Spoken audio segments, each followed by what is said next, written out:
Hey everyone, hope you're doing well. Anthony Fantano here, internet's busiest music nerd. Over here next to my head, is this the most important jazz release of the decade? Some people have told me that. Some people have, honest to God, told me that. What you're seeing next to me is a copy, or rather a picture of the front cover of the lost John Coltrane album. A series of recordings that up until now, I guess, just didn't really have a home. It was recorded in the early to mid-'60s, a pretty peak time of creativity for Coltrane. It's a good quartet recording, and when I say peak of creativity, I don't know if you could really say that there was a point in Coltrane's career where he was releasing absolute trash. You might not like some of the avant-garde and free jazz stuff he was putting out in the late 60s and early 70s, you know, Sunship type stuff.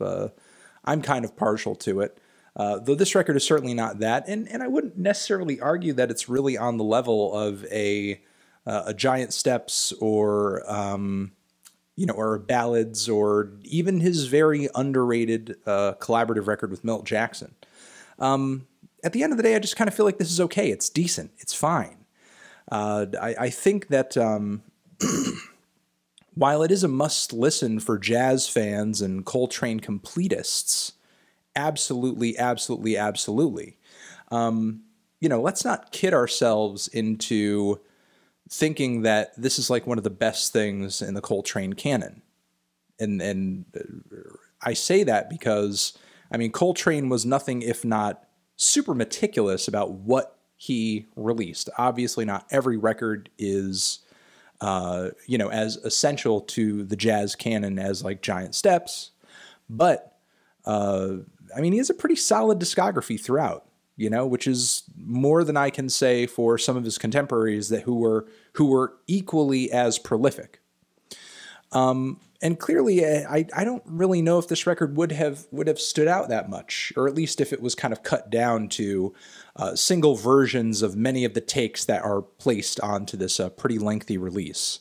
And also, let's not kid ourselves into thinking that this release is so significant, it's so essential, that it somehow overshadows what is going on in jazz music today, because frankly, there are a lot of cool things going on in the genre today. There are a lot of burgeoning jazz artists and labels on the Bandcamp platform right now, which are doing pretty well. Let's not forget about the bustling jazz scene going on in the UK at the moment, which features multiple groups. Sons of Kemet released an excellent record this year out of that very scene. The new R+R=Now record is pretty exciting and features a multitude of contemporary jazz artists that are absolutely, absolutely worth your time. And also Kamasi Washington is absolutely killing it. I have a review coming out of his new record pretty soon.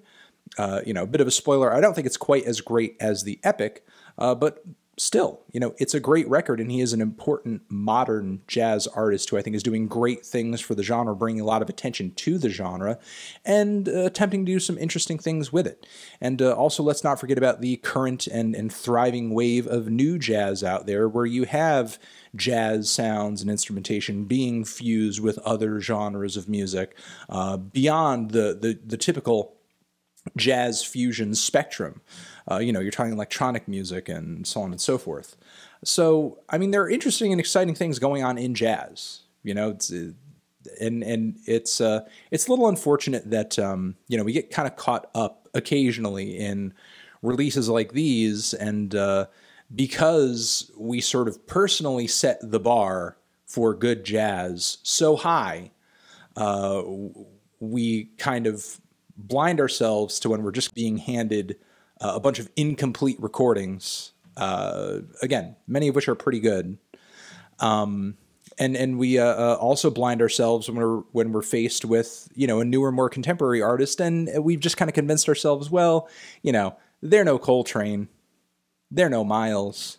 To me, that's not very healthy for the genre. I think rock, at the moment, is going through a similarly awkward growing pain, where it's either going to have to come to terms with, hey, the past is great, the past was good, but we're going to come out with new music that's just as essential, or it's just going to be good on its own standards. You know, we're not going to try to write the next, I don't know, Physical Graffiti. We're not going to try to write the next White Album. We're not going to try to write the next, you know, whatever the hell you want to say.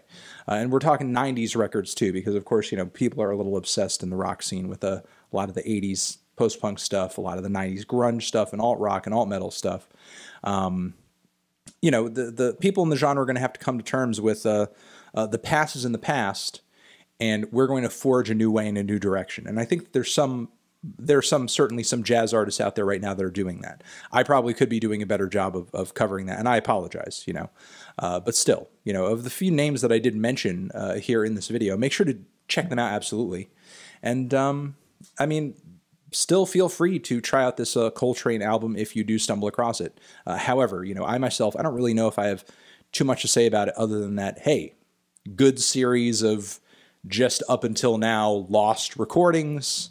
I enjoy them as a fan, but I don't really feel like this record really holds up to deep critical scrutiny because it just kind of runs like a compilation. Not every take is as interesting as the next, and clearly this is not Coltrane's boldest material, period. And I'm going to leave it at that. Over here next to my head is another video that you can check out. Hit that up or the link to subscribe to the channel. Anthony Fantano, John Coltrane forever.